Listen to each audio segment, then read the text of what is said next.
হরে কৃষ্ণ। সকল ভগবৎশ্রোতা ভক্তকে প্রণাম জানিয়ে শুরু করছি আজকের পর্ব। আমরা পড়ছিলাম দৈবাসুর সম্পদ বিভাগযোগ। আজ হবে শ্লোক 4। চ্যানেলে নতুন হয়ে থাকলে অবশ্যই চ্যানেলটিকে সাবস্ক্রাইব করবেন। নিয়মিত সন্ধ্যাবেলায় গীতা পড়তে না পারেন, অন্তত গীতা শ্রবণের অভ্যেসটুকু তৈরি করবেন। বিশ্বাস করুন, ফল পাবেনই পাবেন। শুরু করছি।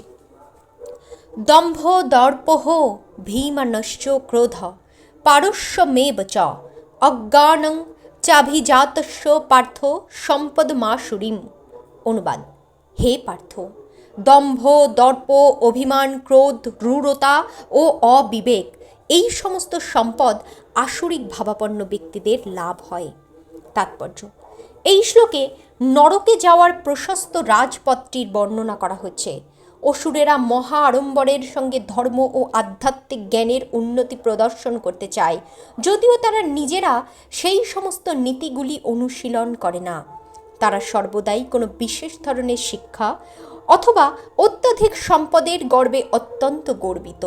তারা চায় যে সকলেই তাদের পূজা করবে এবং সেই উদ্দেশ্যে তারা সব সময় সকলের কাছ থেকে সম্মান দাবি করে, যদিও সম্মান পাওয়ার কোনো যোগ্যতাই তাদের নেই।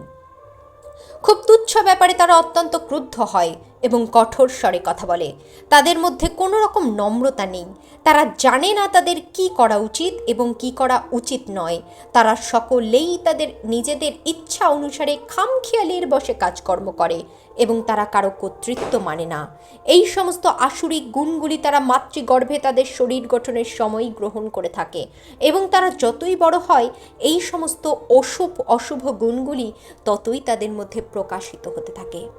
শ্লোক 5।